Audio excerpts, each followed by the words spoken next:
My name is Craig Brown. I am a data science, among other things. I'm actually also a big data architect and data platform engineer. So I get to see the data in all its aspects, the actual information itself, the platform in which it's stored, and then the tools that go on top of it in which it's delivered to the end users. I have been in this capacity more than 10 years now. As a career, my career now encompasses almost 29 years. So I've been in IT for just under 29 years, but the last 10 of those years have been focused on data and data specific technologies. I have quite a bit of technical knowledge, hands-on technical knowledge, as well as high-level thought-provoking thought leadership, and ultimately just innovative experiences as well. So I like both ends of the spectrum. I like working on the innovative side, saying what's coming, what's new, how we can deliver data in more effective ways, and then working on the technology itself, rolling up my sleeves and getting in the mud and actually figuring out how to solve problems when it pertains to data. I have a pretty vast education, which kind of led me into this direction, although I didn't know I was going to end up in this direction. I have a bachelor's in computer science and mechanical engineering. And when I was doing my undergraduate studies, I actually was leaning more towards mechanical engineering. Don't ask me why. That's just what I thought I wanted to do. I added to computer science. So originally I only had one bachelor's goal. I added to computer science double major because I took an internship with the phone company in Philadelphia as an engineer, but I was actually tasked to do technology-related work. I was a computer programmer and a report writer. So I actually enjoyed it. And when I talked to my academic advisors, they told me, well, that's not engineering, that's computer science. And so then I said, okay, well, I was too far into my education to switch majors. Mm-hmm. So I just added the computer science. And so I've been doing computer science and technology ever since. I never set foot in the mechanical engineering environment since that one internship. When I finished my undergraduate, I stayed in school and worked on my master's. I got a master's in business. Mm-hmm. I thought it would make me more well-rounded, understand a big picture a lot better. And ultimately, I thought it would make me a more effective computer scientist, computer programmer, which it has, which that plan has materialized. But for some reason, I became like this professional student because I stayed yet again to earn the first of 3 PhDs. Oh, wow. My first doctorate is in the management information systems. Now, my undergraduate, I earned in 91, then my master's in 93, and then my first doctorate in 95. So I went back to back to back, okay? If you ask me would I do it all over again, I would say no. That doctorate was in management information systems. I'll tell you the story about the other 2 doctorates later on in the interview, but ultimately that's how I kind of ended up on the track where I am now as far as data is concerned. I've always worked with data. I started out doing database specific work and then data architecture and database design. So I kind of just went down a path and now I'm in the realm of data science. So it kind of all makes sense. Wow. So a triple PhD then. That's interesting. Yes. And I also noticed on your profile that you're probably addicted to technology-related certifications with over 25 on your list, including IBM, Microsoft, Oracle. Have there been any that really stood out for you that were really kind of useful in your career? As far as certifications are concerned? Yeah. You know, the certifications were for me, initially they were for me a way to have an edge over other candidates because a good portion of my 29 years of my career has been as a consultant. Mm-hmm. So initially I got a certification because I felt like having a concentrated specialty where I've been tested in it and I have I kind of looked at, and like I said, I'm a professional student. I look at everything from the student perspective. Having a certification kind of added more value to the hands-on experience, because hands-on experience is limited. Mm-hmm. You're limited to what you're asked to do at that particular point in time with that technology. So Yeah. your experience is hands-on, even if you have years of it, isn't always complete. So I always felt like the certification was like the completion, so that I can always say that I understand the technology from end to end, the internals, the nuances of it, and not rely solely on my hands-on experience. Mm-hmm. But over the years, certifications became my tradition. It was just a way. It was just a way to fill in what in my mind the gaps between what I've done and what I didn't know about the various technologies that I focused on over the years. So yes, I have more than 25 certifications. That is unheard of. That's not normal. Something wrong with me. But I used it as a competitive advantage, to help me get into organizations as a consultant, or even as an employee, because it differentiated me from others. And that was the premise behind it. But Mm-hmm. when you look at the technical skills that it's provided me and understanding it provided me, it makes me more complete. And so I'm extremely proud. I'm actually more proud of that than my degrees, to be honest with you, because the certifications I take into the office every day. I Yeah. don't always need my doctorate level experiences on some of the projects that I've worked on. Yeah, that absolutely makes sense. I mean, experience could get you just so far, and then you, like you said, fill in the gaps. Yes, That's really cool. And I also noticed that you wrote a book a few years ago, Untapped yes, Potential. yes.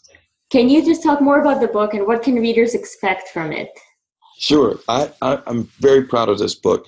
You would think that a person with all my background in technology and innovations, that my very first book would be about technology. Yeah.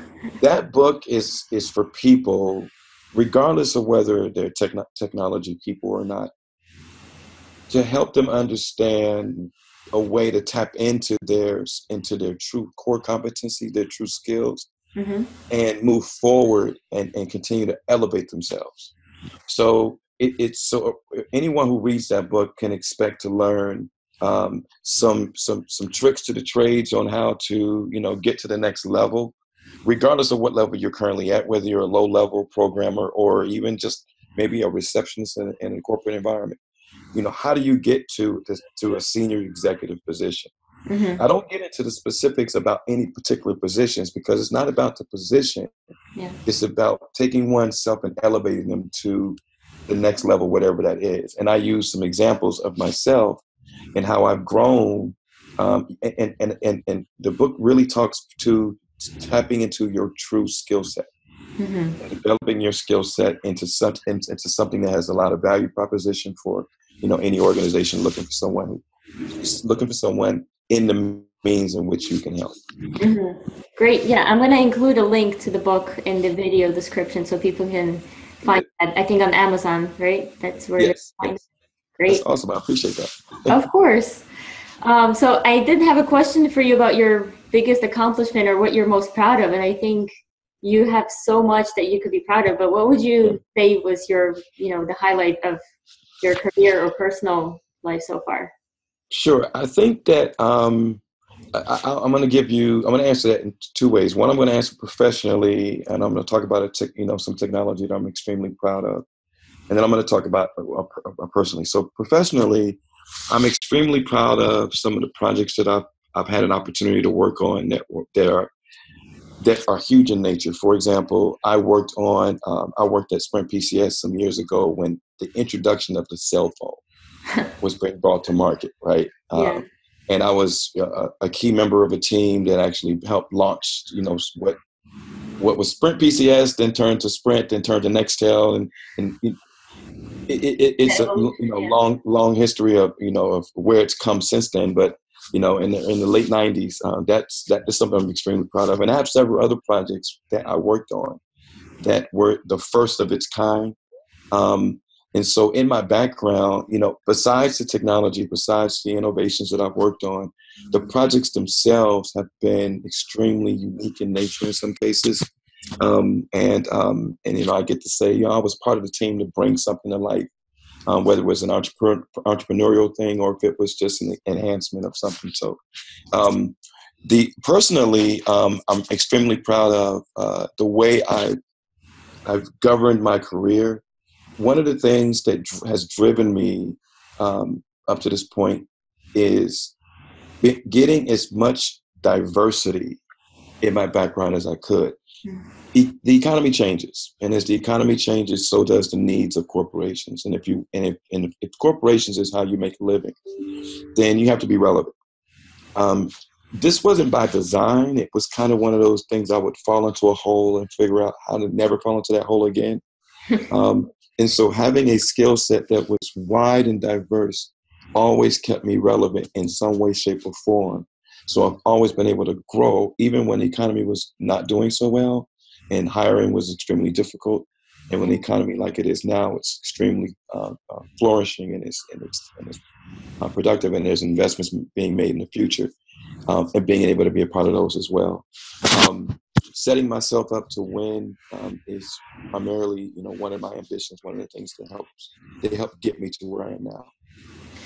That's amazing. Is there anybody who kind of motivated you through life or inspired you to be this motivated? I mean, I just get such an energy from you talking that you just have this drive that I think almost nobody else has, There are a number of people. I would be doing a disservice if I told you that it came down to one or two people. But I can tell you that it started with my father.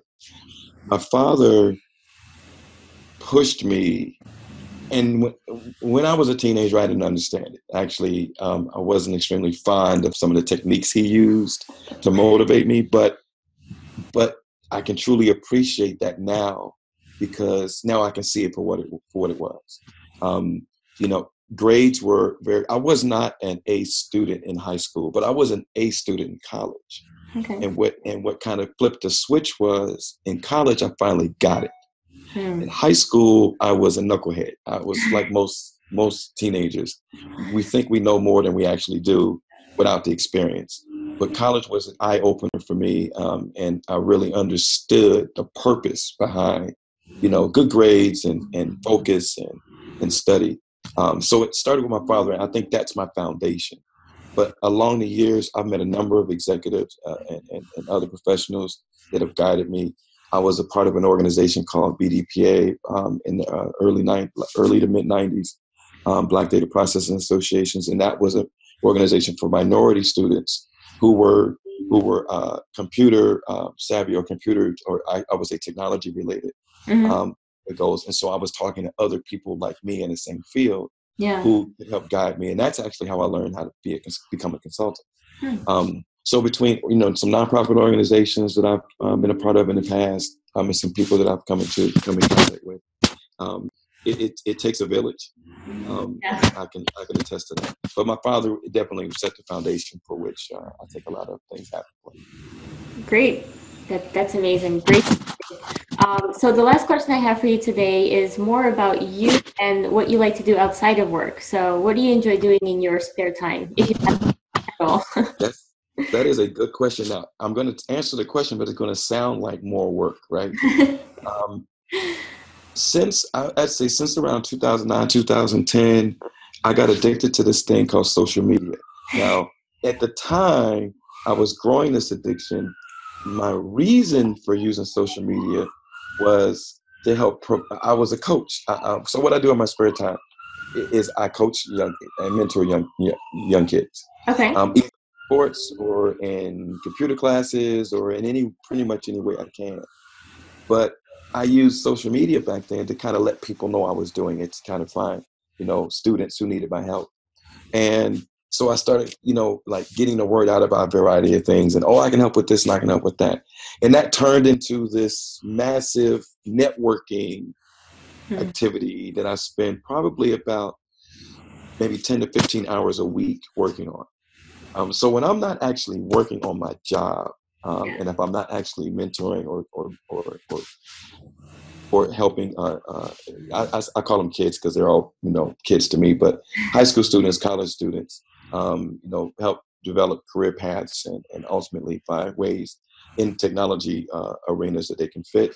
I'm working on social media, and I'm actually just gathering information and pointing it out there and helping people understand, hey, this is what's coming. This is what's going to change. Here's what you can expect. Get ready, so to speak. Mm-hmm. That's amazing. Yeah, I saw you have like 500,000 followers at this point.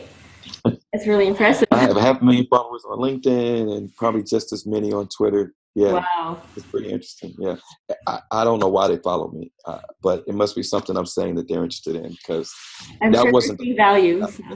I didn't say that. The goal was just to let people know and inform them of what's new, what's innovative, what to expect. Because a lot of times things happen, we don't understand where it came from. And I was Yeah. trying to impact that and kind of close that gap and give people some understanding as to the developments that are being worked on and where it's going and what you can expect. And really, to go back to my book, to set you up so that you can prepare for these things. Mm-hmm. Because with every change that comes, there's job opportunities, there's financial opportunities, there's investment opportunities, and even there's inventor opportunities. You could be the next Facebook app, for example. Yeah. Those are just that's just living proof that ideas that we come up with today can turn into very lucrative business opportunities, if you recognize them in that way. So that's what I'm hoping we would achieve just by keeping people in the loop on what's going on. Yeah, and I love your positive outlook on just the way life works, because I think a lot of people would think change and careers, and then they would think, oh, I'm losing my job because things are changing, whereas you're Right, looking at all the potential opportunities that can come out of that. So that's great. right, right. Well, Craig, Everything happens for a reason.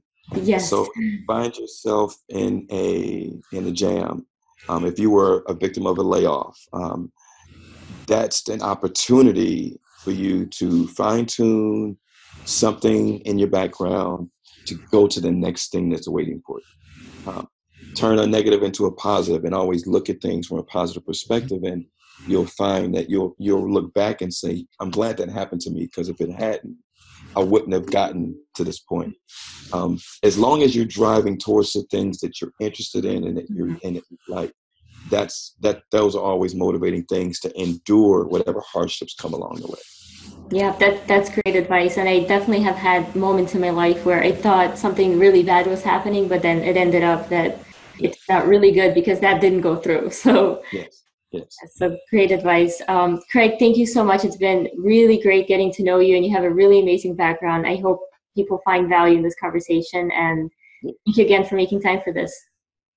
Good, no problem. No, I appreciate it. If you need me, want to talk again, and I'm open. Just let me know.